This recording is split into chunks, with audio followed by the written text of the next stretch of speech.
I've done something like this before, but I'm gonna get way more specific. On screen will be a list of tropes that I believe make a story part of the battle genre. I'll only be talking about anime and manga for simplicity. The only requirement for the battle genre is that problems are solved with battles. Everything else is technically optional.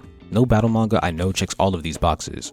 The options are there to show all of the possibilities. The more a story has, the more of a battle story it is. A lot of these have to do with fantasy, because the battle genre often combines action and fantasy, but fantasy is not a requirement.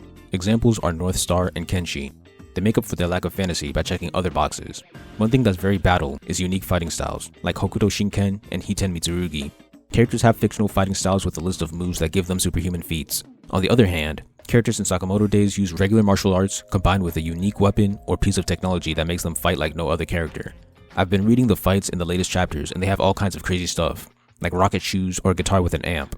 They don't have specific fighting styles with specific moves, but it still feels like the battle genre because each character's signature combat functions like a signature fighting style or magical ability. Both of these fall under unique combat. It's important because it separates regular action stories from battle stories. For example, if you watch kung fu movies, most of the characters fight the same way, and that's usually not a thing in battle, even if they fight with hands. Each character has to have their own thing. The art of writing several unique fights is held in high regard in this genre. With all of that cleared up, I want to run a couple of stories through the list, starting with FMA. This story has martial arts, complex magic, unique combat, elemental powers, and forbidden techniques. Then they have a loud hero, complex villain, tragic backstory, young prodigy hero, and orphan/missing parent. The hero has a unique power in clap transmutation, but it's not zero to hero.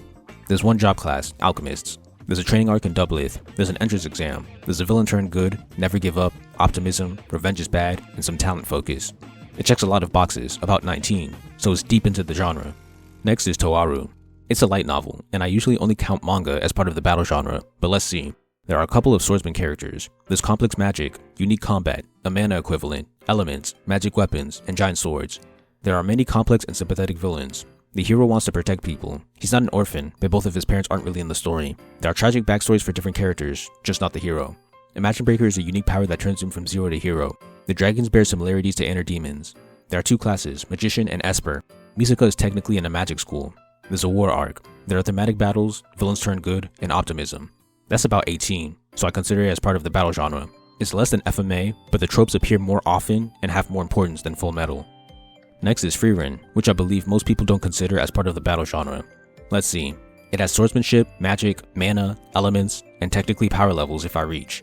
There's a mentor figure, and she's kinda cool, but not all the way like Akashi, Yami, and Gojo. There are many tragic backstories. There isn't one job class. They have multiple, like D&D. The main type of monster is a demon. The Aura arc turns into a split-up arc, like Arlong Park. There is training for Fern. There's a license exam and the mage exam.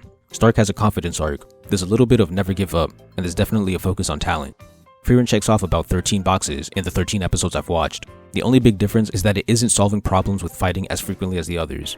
Next is Kenshin. I know it's battle, but I think it'll have interesting results since it doesn't have fantasy. It has martial arts, swordsmanship, unique combat, and giant swords. Cool mentor, complex villains, tragic backstory, protector, orphan, and young prodigy. The last of which is technically true, but the story starts when he's an adult. There's kind of an inner demon, and there's a split up, rescue, and training arc.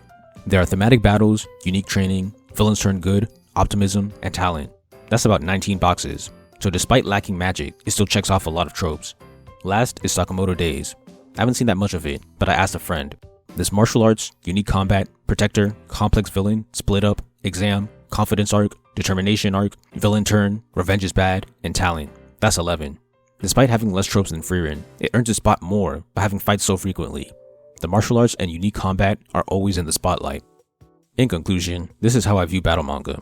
I intentionally stuck to anime because if I included the West, the superhero genre has a lot of overlap with the battle genre, but it has its own tropes that its stories follow, so I wouldn't say they're the same. Also, if I were to guess which battle manga checked the most boxes, I'd say Naruto and Jujutsu.